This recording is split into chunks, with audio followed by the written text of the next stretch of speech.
और बैठ जाए और शांत रहे। थोड़ी सी बात करनी है।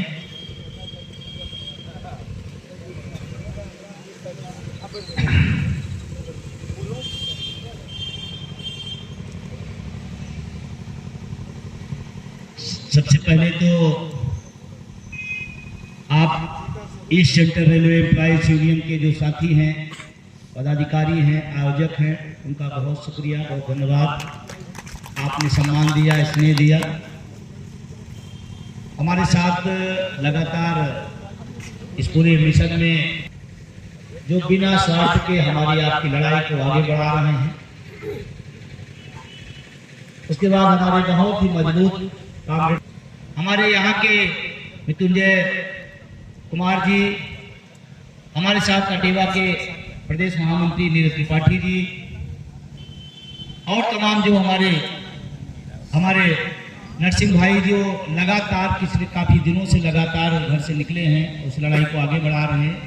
तमाम साथी, अटेवा के हमारे जिलाध्यक्ष, बनारस के हमारे साथी और सभी कर्मचारी साथी।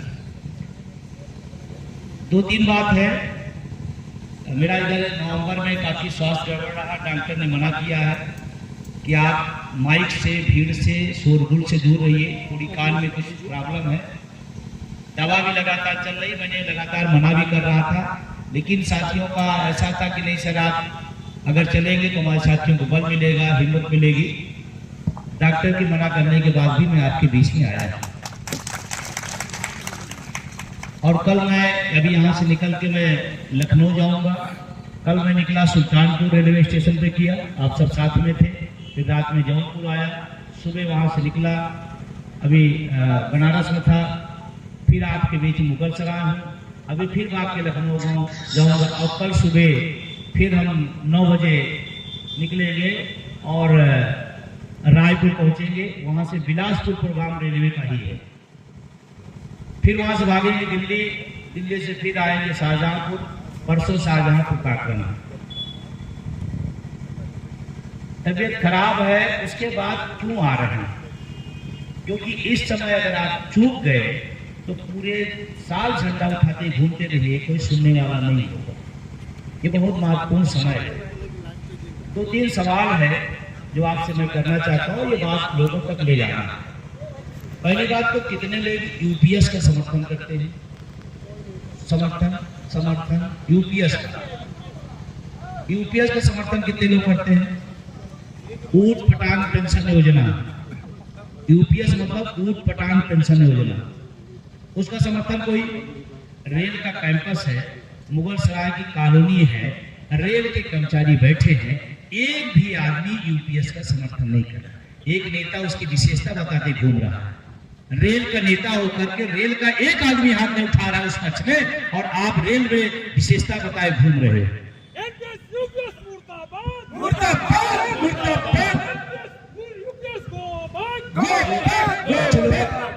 कुछ लोग पूछते हैं कि आपने इनका समर्थन क्यों किया, इनका नहीं करना चाहिए, आपको इसमें नहीं आना चाहिए। मैं एक लाइन पे क्लियर हूँ, मैं ओपीएस के साथ हूँ, एनपीएस यूपीएस के खिलाफ हूँ। पेंशन बहाल करना होगा, करना होगा। और जो यूपीएस का समर्थन करेगा, एनपीएस का समर्थन करेगा, विजय बंदूक खुल्ला उसके खिलाफ, अच्छा लगे या बुरा लगे। और एनपीएस यूपीएस के गुनाहगारों को चेंज करे। सवाल संबंधों का दिखाया जाता है कि हमारे आपके संबंध हैं। हमारी फला यूनियन बहुत पुरानी है, हमारी यूनियन बहुत ताकतवर है। हमने देखा कॉलोनी में घुसतेमान यूनियन की ताकत, इतनी बड़ी कॉलोनी में सड़क नहीं आ पाई है, यूनियन की ताकत बता रहे हो। इसलिए बड़े कैंपस का जो दुर्दशा है और उपलब्धि बता रहे हैं। दुर्दशा उपलब्धि हो सकती है क्या? आप तो स्थापित हो काफी समय से और रेल के झंडे को उठा के चल रहे थे, और जब रेल का झंडा आपने झुका दिया तो अब झंडे का कोई झंडे काम है?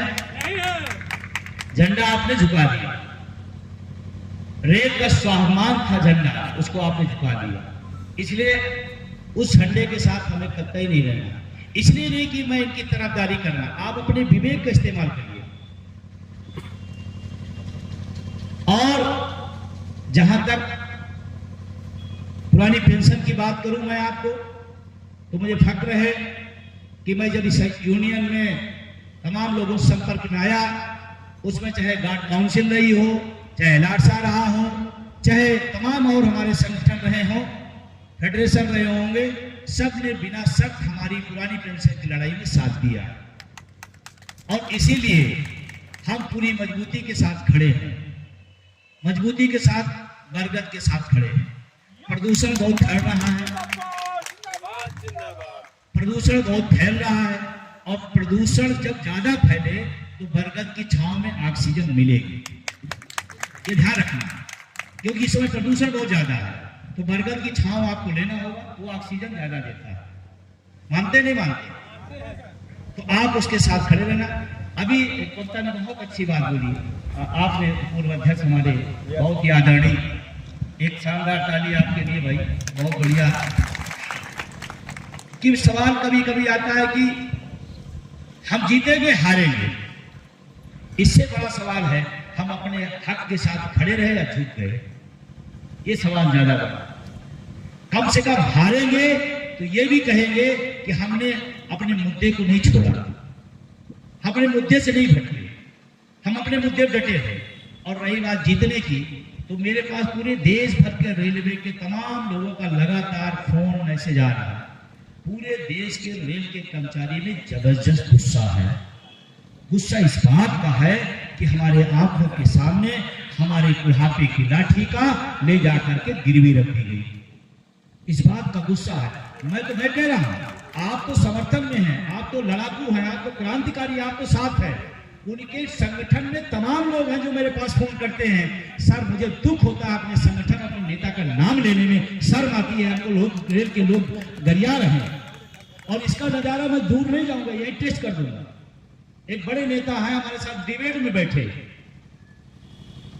और जैसे मैंने पूछा कि जब एनपीएस लागू हुई तो उसमें दस्तखत कौन किया था, किस यूनियन के लोग थे उस समय, उसके ट्रस्टी कौन थे, क्या एनपीएस में रेल के मान्यता प्राप्त यूनियनों के पदाधिकारी ने सिग्नेचर किया, सहमति दी है। और जो ओपीएस ले रहा हो वो यूपीएस का समर्थन कैसे कर सकता है? डिबेट छोड़ के भाग गए। अगले डिबेट में बुलाया गया तो उन्होंने कहा कि विजय बंधु होंगे तो मैं नहीं आऊंगा। इनकलाब जिंदाबाद, जिंदाबाद, जिंदाबाद, पेंशन बहाल करना होगा। तो मेरा ध्यान, लेकिन इस समय दिमाग लगाने का काम, क्योंकि दोनों जो मान्यता प्राप्त यूनियन है देश के लाखों लाख लोगों के साथ कुठाराघात किया है। दोनों की बात करता है, जब दो की बात आती है तो एक पीछे छिप जाता है। दो एक्टर है, एक डायरेक्टर है, खुद हराना चाहता है। थोड़ा सा वीडियो मैं बता रहा हूँ, वो खुद हराना चाहता है क्योंकि उसकी बैठक में मंत्री कर रहा है। अब सोचो, कल्पना करो, जिस संगठन को जिताने के लिए रेल मंत्री का बैठक कर रहा हो, कल जीत भी जाते हैं तो हिम्मत है रेल मंत्री के सामने हाथ से आग मिला के आपकी बात रखने का? तो दो एक्टर एक डायरेक्टर, इन तीनों से सावधान रहना। इशारा समझ रहे हैं? पढ़े लिखों की इशारा काफी है ना। अब नाम लेकर के अच्छा नहीं लगेगा, हाँ वो है, सही बात है। पूरे देश में जहां भी जा रहे हैं उन रेल के नेता मेरे के नाम ले रहे हैं, वो विजय बंधु, वो विजय बंधु। बहुत लोग मेरा नाम नहीं जानते रहे, उनकी यूनियन वाले वो भी जान जा रहे हैं। अच्छा, ये कौन सी बला है, ये कौन सा व्यक्ति है, ये कहां से आ गया? हमारा प्रचार ही कर दे रहे हैं और जहां जा रहे मेरे नाम ले रहे हैं, कुछ बातें बोल रहे हैं। वो कह रहे शिक्षक है, रेल से क्या मतलब? बिल्कुल सही। भगत सिंह पंजाब के थे, पूरे देश की लड़ाई क्यों लड़े? पंजाब की आजादी मांगते, देश की आजादी क्यों मांगा? बोलो, देश की आजादी। हम यहाँ एक कर्मचारी जमात है, हमारी एक कर्मचारी समूह है, हम कर्मचारी हैं और कर्मचारी के साथ हैं। उसमें आप डिफरेंस पैदा कर रहे हो। दर्द क्यों ज्यादा है? क्योंकि विजय बंधु की अपील अगर कारगर गई तो फिर वह बाहर हो जाएंगे, इस बात को नोट रहे। और मुझे नौजवानों पर बहुत फक्र है कि नौजवान इस बार बदलाव लाने जा रहा है। तख्त बदल दो, ताज बदल दो, तख्त बदल दो, ताज बदल दो। दूसरी बात, जो रेल के बारे में हम सब पहले जानते थे, रेल इस देश की रीढ़ है, आन बान शान है, भारतीय रेल। उसको दुर्दशा पर लाने वाले यही सब लोग हैं। आज निजीकरण हुआ रेलवे में, जबकि यही बनारस की वो भूमि थी जहां प्रधानमंत्री अपने मुंह से बोल के गए थे कि रेल का निजीकरण। बस दुर्भाग्य हमारे प्रधानमंत्री का है, जो बोलेंगे वो नहीं करेंगे, जो नहीं बोलेंगे वही कर डालेंगे। जैसे उन्होंने निजीकरण नहीं करेंगे, इसका मतलब पूरा प्लान तैयार है। ये हमेशा उनका कुछ भी मतलब बोलना जो है वो दूसरी बात है। बनारस में बोल के गए थे चुनाव समय में कि मैं तो रेल में काम किया हूँ, रेल में चाय बेचा हूँ और मजेदार हूँ। अगर ये स्थिति उसी समय निजीकरण हो गया होता तो चाय बेचने का मौका ही नहीं मिलता। भाई जब स्टेशन गिर जाएगा तो भाई क्यों घुसने देगा? बात समझिएगा। तो रेल का निजीकरण आप जब सुनते हैं तो आपके दिमाग में क्या आता है? आप इसको समझते ही नहीं समझते, क्योंकि रेल के आदमी को समझना जरूरी निजीकरण क्या है। निजीकरण का मतलब हुआ आपके जितने अधिकार वो संविधान में, सरकार में ना होकर के पूंजीपतियों के हाथ में चले जाए, ये निजीकरण जैसे कैंपस है, इसमें हम भी सभा कर लेंगे, बगल में वो भी कर सकते हैं, क्योंकि ये सरकारी संपत्ति है। सरकारी मतलब हमारी सरकार की है, जिसमें हमारा भी दावा है, उनका भी दावा है। मैं नहीं कहता, वो भी कर सकते हैं, क्योंकि ये सरकारी संस्थान है, सरकारी जगह है। लेकिन यही बगल में किसी का घर बना हो निजी, उसके घर में हम मीटिंग कर सकते हैं बिना उसकी इजाजत के, वो निजी हो गया। यही निजीकरण है। सरकारी हमारी है, निजी उसके हाथ में। रेल को पूरी तरह से निजी हाथों में बिल्कुल दे दिया जाएगा, जो बचा खुचा वो भी दे दिया जाएगा। नौकरियां खाली है नहीं रेल में? कितने लाख खाली है? 3 लाख के ऊपर। 3 लाख के ऊपर रेल में पद खाली हैं, जो सड़काल बता रहे हैं खाली क्यों रखवा दिए? किसके समय आए आउटसोर्सिंग?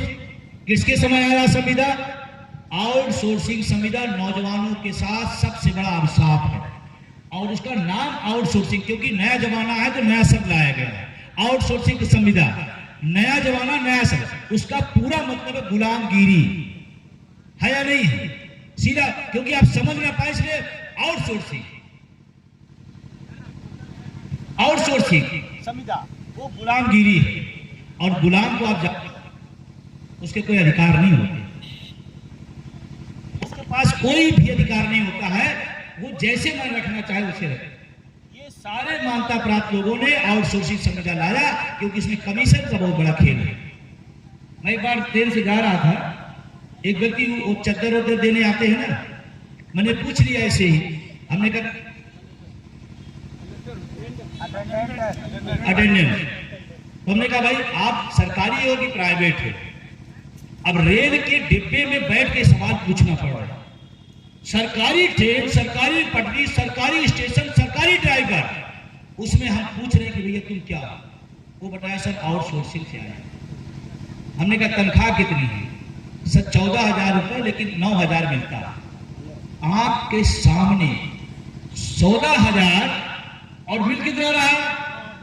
10 का 14,000, और मान्यता प्राप्त करे स्वर्णकाल है, ये अमृतकाल है। 14,000 को 10 कराओ, 9,000 दो, ये अमृतकाल है क्या? अमृतकाल नहीं, इसमें आ हटा दीजिए,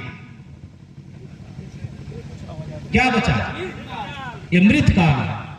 सरकारी संस्थाओं का अमृतकाल, सरकारी पदों का अमृतकाल, यही चल रहा है।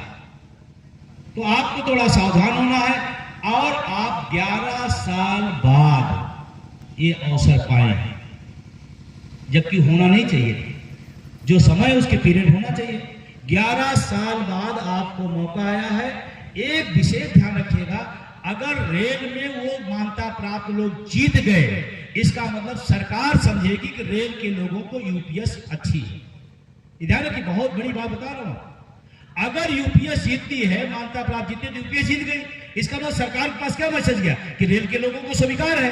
और एक मिनट भी हाथ नहीं उठाया उसके पक्ष में। तो ये बहुत महत्वपूर्ण चुनाव है। और ध्यान रखना, हमने तमाम सारा लोकसभा विधानसभा में वोट फॉर ओपीएस की अपील की। वहां कर्मचारी कितना होता है? 3%, 4%, बाकी जनता देती है। मजेदार बात है, रेल के चुनाव में रेल का कर्मचारी ही देगा। पूरा का पूरा निर्णय आपके हाथ में। अगर आप लोगों को समझा ले जाए और वोट डलवा ले जाए और यूपीएस वाले हार जाए तो सरकार के पास संदेश जाएगा, इन बुढ़ों के पास अब कुछ बात रह नहीं गई। बंधु जी संघर्ष करो, हम आपके साथ हैं। बंधु जी संघर्ष करो, हम आपके साथ हैं। पेंशन हक है, लेके रहेंगे, पेंशन हक है, लेके रहेंगे। और मैं तो कह रहा हूं, जो लोग रिटायर हो गए हैं, सेवानिवृत्त हो गए हैं, काशी अयोध्या इतनी अच्छा बना दिया है, उधर जाए राम राम जपते बेमतलब चक्कर पड़े हुए हैं, तो क्या फायदा? ये नौजवान है, लड़ लेगा भाई, अपनी लड़ाई नौजवान लड़े। जो चल नहीं पा रहा है, अगर रेल बचाएंगे, खुद चल नहीं पा रहे, मंच पर उनको पकड़ बैठाया जाता है। चल नहीं पा रहे, कह रहे रेल बदलेंगे, रेल बदलते बदलते पूरा बिका दिए, है नहीं? तो चाहे वो एलआरसा के साथी हो, चाहे वो ट्रैकमैन हो, चाहे जिस विभाग के लोग हों, आपको 3 चीजें एकदम क्लियर रहनी चाहिए। पहला, यूपीएस के हम समर्थन में नहीं है। कोई है? ओपीएस के समर्थन में कितने लोग हैं? सभी लोग। ओपीएस सारे लोग। एक साथी मिल गए लखनऊ में उन्हीं के विभाग के, कल सर आपकी बात मुझे बहुत अच्छी लगती है। दुर्भाग्य जिस संगठन में हूं उसका नेता बिक गया, उन्हीं के संगठन का आदमी कह रहा है। तो हमने कहा फिर आप क्या करोगे? सर क्या बताएं, मजबूरी है, हमारे व्यक्तिगत संबंध है। हमने कहा हम आपको बताते हैं व्यक्तिगत संबंध क्या है। आपकी थाली सामने लगाई गई, खाना परोसा गया, उसमें जहाज डाल दिया गया और आपका मित्र कह रहा खा लो क्योंकि हमारा संबंध है। खाओगे क्या? यूपीएस जहर है, वो जहर है, उसको कतई नहीं। और अगर नहीं समझा तो एक लाइन में समझाओ।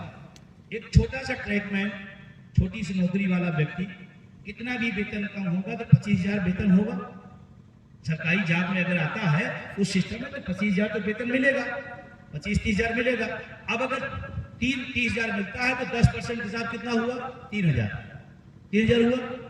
40 साल नौकरी करेगा, 3,000 रुपए पर मंथ, फिर साल का, फिर 40 साल 3,000, जबकि वो बढ़ता जाएगा। 10% तनख्वाह बढ़ेगी तो और बढ़ जाएगा। अगर 3,000 मिले, 40 साल का जोड़ लेना, अगर वो पैसा हर महीने जाए तो 30-40 लाख रुपए होता है। यूपीएस में क्या बताया गया कि 30 लाख रुपए जो आपने 10% हमको देंगे, हम उसको रख लेंगे, आपको लास्ट के 6 महीने का वेतन देंगे। मान ली वेतन आपका 1 लाख हो गया तो 6 महीने कितना हुआ? 6 लाख रुपए। और आपका कितना हुआ था? 30 लाख।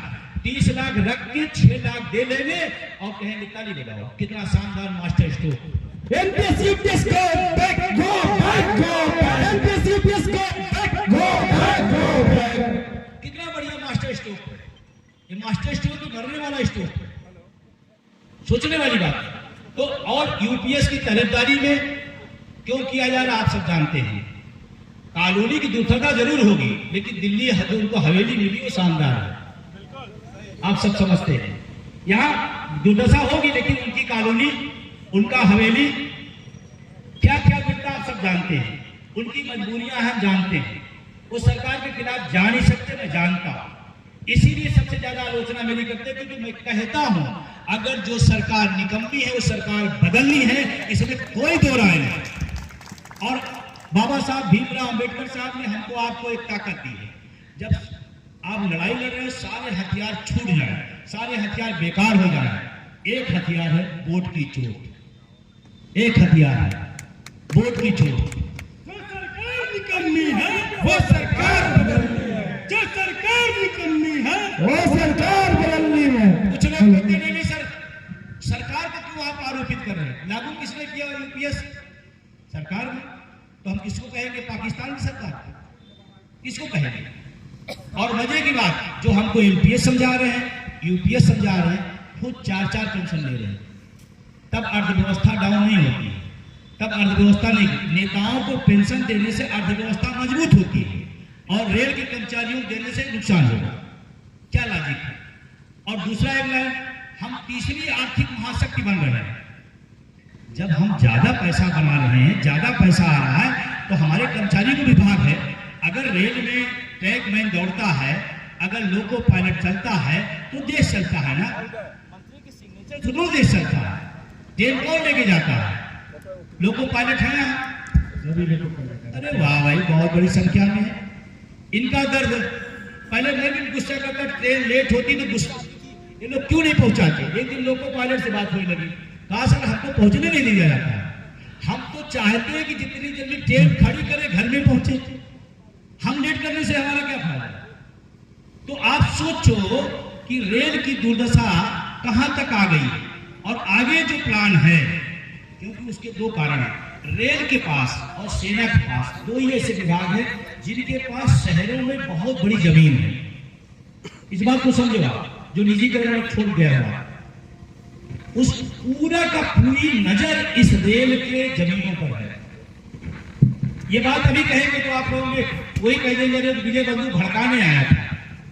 आप दिमाग लगाइए, मैं खिलाफ नहीं, अडानी साहब रेल में आना चाहते आए, लेकिन जहां हिंदुस्तान के जिन क्षेत्रों में रेल नहीं गई है तो वहां पटरी बिछाएं, स्टेशन बनाएं, सिग्नल लगाएं, हमारे हमारे टैक्स के पैसे से बना लखनऊ स्टेशन, हमारे पैसे से बना हुआ बनारस का स्टेशन, आप उसी को क्यों ले रहे हो? बहुत सारा क्षेत्र भी रेल से बचा हुआ है, आप ट्रेन में बिछाओ अपना, फिर कमाओ। वहां नहीं जाएंगे क्योंकि वहां लगाना पड़ेगा, यहाँ तुरंत वसूली शुरू हो जाएगी। वसूली में सरकार का कमीशन जाएगा। इलेक्ट्रॉनिक बॉन्ड क्या है? जितना मानो लूटो, उधर शिफ्ट कर दो। हम लूटने से बच गए, बेईमानी से बच गए, आरोप से बच गए, उधर अंदर आ गया। और हमको तो लगता है दोनों मान्यता प्राप्त कुछ इलेक्टोरल बॉन्ड में काम किए हैं। हमको ऐसा लगता है कि उनके पास पैसे बहुत है, पैसे कमी थोड़ा है। और जब लड़ाई मजदूर बनाम पूंजी हो तो आपका पहला हक बनता है मजदूर के साथ खड़े हो, और विजय गांधी इसीलिए मजदूरों के साथ खड़ा है। इनकलाब जिंदाबाद, जिंदाबाद, जिंदाबाद। एनपीएस यूपीएस के गुनाहगारों को चेक करें, वोट करें। निजीकरण जो चलने को मिस हो रहा है, देखिए जो लोग यहाँ बैठे हैं, बुरा नहीं मानिएगा मेरी बात को, हम सब लोअर मिडिल क्लास से आए हैं। एक आध अपवाद हो सकते हैं, कोई बड़ा आदमी आ गया हो, अपवाद होता है कि यहाँ सब क्या है, किसी के पिता किसान है, किसी के मजदूर है, किसी की दुकानदार है, ऐसे घरों से आए हैं। अगर आपके जीवन में नौकरी ना आई होती, रेल का कोई साथी है, रेल के साथी है, तो आप आ जाइए, आप ही आ जाइए। हाँ, प्रैक्टिकली है। कहाँ के रहने वाले हैं? भागलपुर।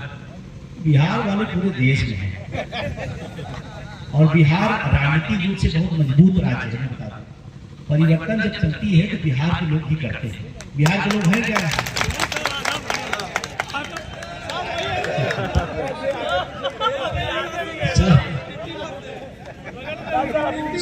सौ हिंदुस्तानी एक बिहारी काफी है। उदाहरण नहीं, आप बुरा नहीं माने, दुबले आदमी बाहर जाकर मिलने लगे, ऐसे तो नहीं। आपके पिताजी क्या करें? मेरे पिताजी मजदूर हैं। मजदूर। ये देखो मेरे आदमी नहीं, आप सब सेट करके लाए हैं, और पता है आप हमसे ज्यादा इनको आप जानते हैं। जानते हैं इनको? जानते कितने लोग? नहीं, कभी कहते हैं कि आप तो सेट करके लाए, उसी से पूछ लिए। ठीक है, इन्होंने कहा कि मजदूर है। अगर आपके पिताजी खेती नहीं है, मजदूरी करता है, मतलब खेत है ही नहीं, मूर्ति बनाते हैं। समझिए बात को, निजीकरण का खेल कहां हो रहा है। अगर आप नौकरी में ना आए होते तो आज आप जहां राजनीतिक रूप से, सामाजिक रूप से, आर्थिक रूप से आज जहां खड़े क्या वहां रहते नहीं सर। इसका मतलब जो निम्न और मध्य वर्ग है उसके लिए नौकरी सांसद और विधायक के बराबर है। इस बात को समझिए आप। अगर ये यहाँ ना खड़े हो पाते तो अपने बच्चे को पढ़ा नहीं पाते, ये एक अच्छा सा छत भी अपने लिए लाभ नहीं पाते, एक मकान भी नहीं बना पाते। अगर वहां होते, नौकरी हमको एक जगह दिया, एक हमारी ऊंचाई लाई, हमें सामाजिक रूप से, आर्थिक रूप से हमें आगे बढ़ाया। और जो वर्तमान मान्यता प्राप्त लोग हैं, वर्तमान सरकार है, वो निम्न और मध्य के नौकरी जो सबसे खूबसूरत चीज है उसको खत्म करना चाहती है। ये मजबूत ना हो पाए। निजीकरण नहीं चलेगा, निजीकरण नहीं चलेगा। चलेगा नहीं चलेगा। इसीलिए आज अभी चुनाव है, 4, 5, 6 आप चुनाव कर लीजिए, लड़ लीजिए, जीत लीजिए। लेकिन मैं आपसे फिर एक अपील करके जा रहा हूं कि इस लड़ाई को, एनपीएस की लड़ाई को, निजीकरण लड़ाई को सिर्फ कर्मचारी के भरोसे नहीं जीतेंगे। हमें गांव गांव, घर घर, मोहल्ले मोहल्ले समझाना पड़ेगा। आप अपने बेटे को पढ़ा रहे हो किस लिए? नौकरी के लिए। नौकरी सरकार खत्म कर दी, आपका बेटा पढ़ा लिखा बेरोजगार घूमेगा, तो क्या जरूरी नहीं कि हम जागरूकता पैदा करें? पढ़े लिखे लोगों को काम नहीं बनता, ये बात को आप नीचे तक ले जाना पड़ेगा। आपका भाई बेरोजगार घूम रहा है, 3 लाख नौकरियां खाली पड़ी है। अरे 3 लाख परिवारों में अगर नौकरी मिल जाती, 3 लाख परिवारों बाहर आती नहीं आती, उसकी शादी अच्छी होती, उसका परिवार अच्छा होता, खाने की स्थिति में खड़ा होता, लेकिन निजीकरण किया जा रहा है। तो आप समझ रहे हैं, बस इतनी सी बात। निम्न और मध्य वर्ग के खिलाफ अमीरों का षड्यंत्र है निजीकरण, ये तय आप याद रखिए। और जो निजीकरण होगा, जो समर्थन करेगा, हम उसके खिलाफ हैं, क्योंकि हम मजदूर घरों से, किसान घरों से सारे लोग यहाँ बैठे हैं, साथ, ठीक है ना। अब रेल का है, क्योंकि अभी हमको यहाँ से लखनऊ निकलना है और पहुंचना है और सुबह भागना है, तो मैं 2 बातें आपसे कही कि अपनी बात खत्म करूंगा निवेदन के साथ। बरगद को मजबूत करिए, ऑक्सीजन और छांव दोनों पाइए। और अभी कहाँ है अध्यक्ष? इस जोन के अध्यक्ष कहाँ है? टैक्स महीना हमारे था दिया जाए। अभी ये जोनल अध्यक्ष है, ये ट्रैक मैन है। ये छोटे जरूर हैं देखने में, लेकिन ये बहुत क्रांतिकारी हैं। कई मोड़ पर हमारी इनकी मुलाकात हुई, इनके विचार क्रांतिकारी है और लड़ने का जज्बा है। और जो लड़ता है उसी पर कार्रवाई होती है। जो सरकार के दरबारी होती है, तगमे मिलते हैं, लड़ने वालों को कार्रवाइयां होती है ना। लेकिन मजबूत साथी है।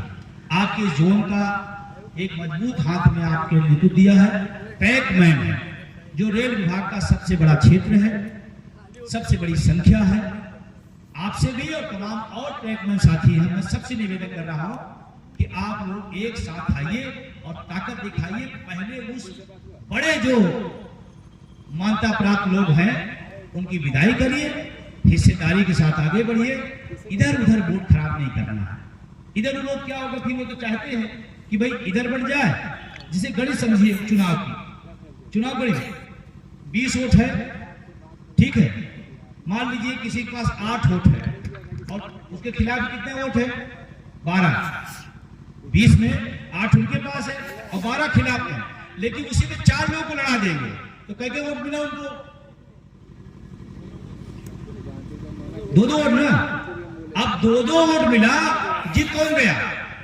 8 वाला। खिलाफ में कितने थे? 12। तो कुछ लोगों को यह भी गणित समझनी पड़ेगी। आप अगर खिलाफ है तो एक साथ खड़े होइए, एक साथ मजबूती से आइए और तभी बात बनेगी। तो टैगमैन साथी और हमको हमेशा मैंने टैगमैन की समस्या उठाया, मैंने खुल के बोला कि भाई इनका हाथ सबसे बड़ा मैटर है। LDC open to all. LIC open all, LDC ये कोई छोटी समस्या नहीं है, क्योंकि अगर हमारी योग्यता है, ये संविधान कहता है, अगर हमारी योग्यता है तो हमारी योग्यता के अनुसार हमको अपने विभाग में परफॉर्मेंस करने का मौका, हमें परीक्षाओं में बैठने का मौका मिलना चाहिए। ये संविधान बोलता है, ये संविधान कहता है। आप संविधान के खिलाफ जाकर के आप नहीं, अगर टैग मैन है तो टैग भी नहीं रहेगा। क्यों रहेगा भाई? अगर इन्होंने क्षमता, अपनी योग्यता, अपनी शिक्षा बढ़ाई है और ये उसके हकदार हैं, तो विभागीय परीक्षाएं सिर्फ रेलवे में नहीं, हर विभाग में होती है। कोई सिपाही है, दरोगा की भर्ती आती है, तो उसमें दरोगा की भर्ती में सिपाही शामिल होता है, पुलिस वाला भी आता है और विभाग वाला भी जाता है। एक सिपाही दरोगा बनने की योग्यता रखता है, जिसको दरोगा बनाइए, टैग में दरोगा बनेगा, रेल मजबूत होगा। और कमर संतोष पासवान जिंदाबाद, जिंदाबाद, जिंदाबाद। तो आप सब लोगों ने NMOPS की लड़ाई में पुरानी पेंशन, जितने यहाँ लीडर हमारे बैठे हुए हैं, सब ने बहुत ताकत के साथ NMOPS जो पुरानी पेंशन की लड़ाई लड़ रहा है उसके साथ खड़े रहे हैं। उसी का नतीजा था 1 अक्टूबर में कितने लोग दिल्ली में थे? दिल्ली थे, से पूरे 3000 आ जाइए। जो बोलिए सच बोलिएगा, लेकिन मैं इसलिए बोलवा लेता हूँ, और मैं इसलिए कि मैं कभी झूठ नहीं बोलता हूँ, क्योंकि मैं प्रधानमंत्री नहीं हूँ।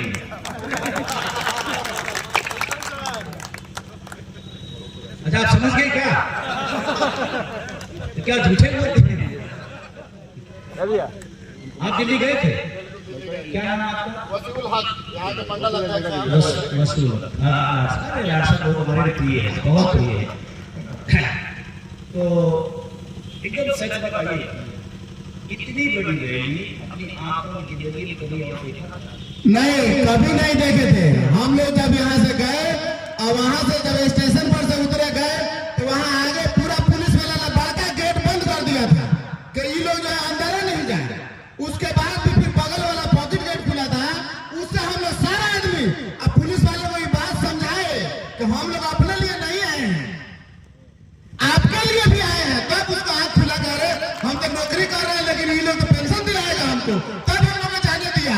अंदर गए तो हम देखे भीड़, उतना भीड़ अपनी जिंदगी में कभी नहीं देखे थे। 50 साल हमारा उम्र हो गया। ये भी हमारे आदमी नहीं है, आप ही के बीच के। 1 अक्टूबर 2023 भारत के ट्रेड यूनियन के इतिहास में, पूरी दुनिया के ट्रेड यूनियन के इतिहास की सबसे बड़ा फैलाव था वो दिल्ली में था। विजय बंधु जिंदाबाद, जिंदाबाद, जिंदाबाद। विजय बंधु संघर्ष करो, हम तुम्हारे साथ हैं। सर एक मिनट, और सर मेरा सर एक मिनट, यहाँ मुगलसराय में आपके रैली से पहले हम लोग यहाँ बाइक रैली निकाले थे। भारत में ऐसा बाइक रैली नहीं निकला था जो मुगलसराय में निकला। ओपीएस के भूखे यहाँ बहुत लोग हैं। देखिए, अगर विजय बंधु पर लोगों को विश्वास न होता, उसके पहले 10 अगस्त को भी एक रैली हुई थी, उसी रैली को कमजोर करने के लिए। अगर वो बड़े नेता होते, इंटरनेट बंद कर दिया गया था कि भीड़ ना जुटे। अगर वो बड़े नेता होते तो 10 अगस्त को भी उसका 2 गुना होता, नहीं हुआ। इसका मतलब देश के कर्मचारियों को, रेल के कर्मचारियों पर विजय बंधु पर विश्वास था, तभी 1 अक्टूबर को जन सैलाब उतरा, इसीलिए उतरा, इसीलिए आया। और उसमें कोई एक विभाग नहीं था। हमें खप्पत होता है ना ओपीएस पे।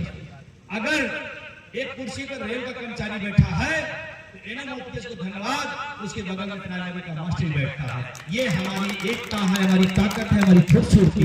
दुनिया के मजदूरों एक हो, एक हो, एक हो। दुनिया के मजदूरों एक हो, एक हो, एक हो। मजदूरों एक हो, एक हो, एक हो। वो क्या चाहते हैं? ये अलग रहे, वो अलग। जब लड़ाई हमारी एक है तो अलग अलग क्यों? देश की आजादी की लड़ाई को भगत सिंह ने क्या कहा? आजादी चाहिए। चंद्रशेखर जी ने क्या कहा? आजादी चाहिए। अशफाकुल्लाह साहब ने क्या कहा? आजादी चाहिए। ये तो नहीं बताया कि पंजाब का हो, उत्तर प्रदेश का, आजादी चाहिए। हमें ओपीएस चाहिए, वो चाहे रेल का हो, चाहे प्राइमरी का मास्टर, चाहे यूनिवर्सिटी का हो, चाहे किसी विभाग का हो, सिंचाई का हो, पीडब्ल्यूडी का। गुप्ता जी, एक मिनट गुप्ता जी जाना देंगे। गुप्ता जी हमारे डीसी, आगे गुप्ता जी, एक जोरदार ताली गुप्ता जी की।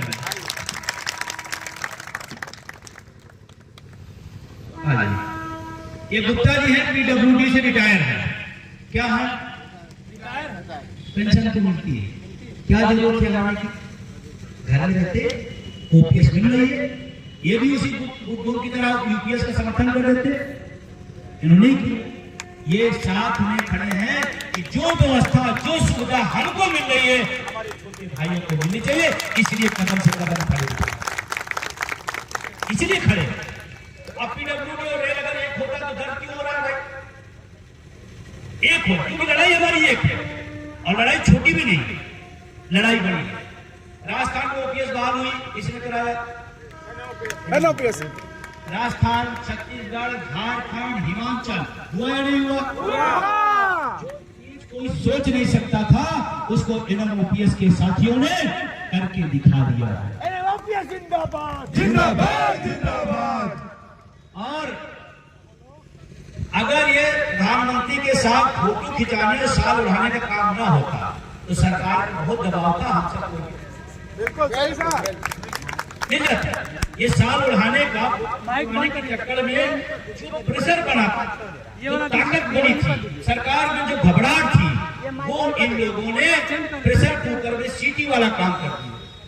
ये माइक उनको वो सीटी वाला काम कर दिया। मैं कह रहा हूँ, बड़ी जिम्मेदारी से कह रहा हूँ, और मैं जानता हूं कि मेरी सभा में वो मानता है आपके भी दो लोग आते हैं, हम उनका भी स्वागत करते हैं, वो सूचना देते हैं। मैं कह रहा हूं, अगर ये लोग मना करके चले आते कि प्रधानमंत्री जी, हम और हमारा रेल का कर्मचारी ओपीएस चाहता है हम आपकी वार्ता करते तो हैं, लेकिन हम स्वीकार नहीं को वापस आए। ओपीएस पूरे देश के कर्मचारियों को मिल जाती है, पूरे देश के कर्मचारी। ये ओपीएस की गद्दारी है जो इन लोग गद्दारी का एक ही तरीका है, एक ही तरीका है 4 5 6 4 वही महकमा दे दीजिए, ठीक है। 4 5 6 चुनाव है आपका, उसमें आप अपना वोट दे दें, इससे काम नहीं चलेगा कि हाँ हाँ ठीक है भाई साहब मैं बरगद छाप को वोट करने जा रहा हूँ। नो, इससे काम नहीं चलेगा। आपको अपने जानने वाले मित्र, रिश्तेदार, नातेदार, देश भर के जितने कोने में आपके परिचित रेल के लोग हैं, सब तक फोन मैसेज पहुंचाइए कि लड़ाई यूपीएस बनाम ओपीएस है और हम ओपीएस के साथ में हैं और हम उसके साथ खड़े हैं। इसीलिए उनसे बोलिए कि चुपचाप बरगद छाप, चुपचाप बरगद छाप। अभी मैं लखनऊ में एक सभा किया तो किसी ने कहा कि भाई ये उनका इलाका है, तो हमने कहा यार ये तो हम इलाहाबाद यूनिवर्सिटी पॉलिटिकल साइंस के स्टूडेंट रहे हैं, इलाका राजतंत्र में चलता था, ये लोकतंत्र है, यहाँ इलाका नहीं चलेगा। इलाका तो राजतंत्र की भाषा है या नहीं? लोकतंत्र कौन सी इलाका भाई? और मान लीजिए जोन आपने जीत लिया तो जीत लिया आपने, इलाका क्या होता है? मैं आपसे निवेदन कर रहा हूं कि लखनऊ में भी आपकी परिवर्तन की बयान हो रही है और लोग कह रहे हैं यही समय से देना है। और मुगल सराय के साथी हैं, क्योंकि आप बहुत बड़ा निर्णायक भूमिका होने जा रहे हैं, तो आप अपना वोट, अपने जानने वाला वोट और 2-4-5 दिन जो बचे हैं, थोड़ा अपना घरेलू समय, थोड़ा अपना और गतिविधियां रोक करके चुनाव की शिद्दत में लिखना, पढ़ना, सोशल मीडिया पर डालना, लोगों को फोन करना, संवाद करना। एक आदमी अगर एक आदमी 10-10 वोट की जिम्मेदारी ले, ज्यादा नहीं तो सर 10 वोट कि 10 वोट मुझे कहीं न कहीं से बात करके दिलाना। एक व्यक्ति अगर 10-10 वोट की जिम्मेदारी ले ले तो मैं बता दूं आप रिकॉर्ड वोटों से जीतोगे। एक ही जिम्मेदारी निभानी पड़ेगी, एक के भरोसे नहीं कि भाई वो तो ये काम कर रहे हैं, हमारा क्या काम, वो नेता हम कर। नो, जब ओपीएस बहाल होगी तो इनको भी मिलेगी और आपको मिलेगी, और जितनी इनको मिलेगी उतनी आपको, तो जिम्मेदारी जितनी इनकी है उतनी आपकी है। तो पूरी लाइन समय आप सब कुछ छोड़ करके 4-5 दिन लग जाएंगे अपने जोड़ में, दूसरे जोड़ में जहां भी अपने साथी हैं उनको आप फोन मैसेज जरूर करिए। और रही बात ओपीएस का, इसी चुनाव के चक्कर में हमने कोई कार्यक्रम ओपीएस कर लिया। हमारे को बहुत फुर्सत पूरे देश से है कि सब जल्दी कार्यक्रम करिए। हमने कहा नहीं, रेल का चुनाव हो जाए, और रेल का चुनाव देश की राजनीति को बहुत कुछ बदलने का भी काम करेगा। आप इसको यूं में लगिए कि अरे इसको दे दिया उसको दे दिया, छोड़ो, इससे भी पूरा भविष्य नाश हो जाएगा। गंभीरता समझिए इस बात। तो देश भी नजर गड़ाए देख रहा है कि क्या यूपीएस वाले हारेंगे, ओपीएस वाले जीतेंगे, ये देश की नजर है। और मैं क्योंकि मैं आया हूं तो हमें भी लोग देखते हैं, तो हमने उनसे कहा अभी कोई कार्यक्रम नहीं, रेल का चुनाव निपट जाए, उसके बाद नए साल में हम फिर पूरी ताकत के साथ ओपीएस की चढ़ाई दिल्ली करेंगे, हम फिर घेरेंगे दिल्ली को। बंधु संघर्ष करो, हम तुम्हारे साथ हैं। बंधु जिंदाबाद, जिंदाबाद, जिंदाबाद। और अब की जब घेरेंगे तो जितना 1 अक्टूबर को लेके गए थे उसका 10 गुना लेके आएंगे। बिल्कुल रुकेंगे नहीं। जिंदाबाद, जिंदाबाद, जिंदाबाद, जिंदाबाद, जिंदाबाद, जिंदाबाद, जिंदाबाद। किसी ने कहा कि अब देश में पेंशन आंदोलन नहीं हो, सुना था नहीं सुना था? वही बोला, पेंशन आंदोलन नहीं, मैं मुगल सराय के रेल के बीच कह के जा रहा हूँ, 1 अक्टूबर से बड़ा आंदोलन आने वाले 25 में खड़ा करूंगा, ये आप सबके बीच में कहने जा रहा हूं। किसी की जेब का है क्या पेंशन आंदोलन? आने वाले समय में एक बड़ी रणनीति के साथ हम लोग उतरेंगे, और पुरानी पेंशन की जहां तक बात है, जिसकी मैं लड़ाई लड़ता हूं, जिससे मेरी पहचान है, सम्मान है, मैं आपसे कह रहा हूं इस देश में 110% पुरानी पेंशन बहाल होगी। किसी को कुछ दिख रहा है मुझे नहीं पता, मैं देख रहा हूं। अभी झारखंड के लोगों ने अपना पेंशन बचाया, लोगों ने जाति, धर्म, भाषा नहीं देखा, उन्होंने कहा जो हमको ओपीएस दिया, हमारे बुढ़ापे की लाठी दिया, हम उसे वापस लाएंगे। वो पूरे देश को उदाहरण दिए हैं, मैसेज दिए हैं कि जाति धर्म भाषा क्षेत्र सब छोड़िए, मुद्दों पर आइए। और मुद्दा ही है कि जिन लोगों ने गद्दारी की उनके रेल के विभाग से बाहर करिए, ये मुद्दा। गवर्नमेंट भी लौट के आया झारखंड में। वो तो मैं कह रहा हूं, सबने साथ दिया, एक उदाहरण दिया है। अब झारखंड के आदमी सुरक्षित हो गया। और पेंशन की जहां तक बात है, जो लोग पेंशन अभी नहीं समझ पा रहे हैं, नौजवान तनख्वाह मिल रही है, शादी की सगाई, अपने बर्थडे मस्त है, बुढ़ापे में बहुत दर्द आएगा, बहुत दर्द है। उस समय एक ही काम आएगा, कौन? ओपीएस।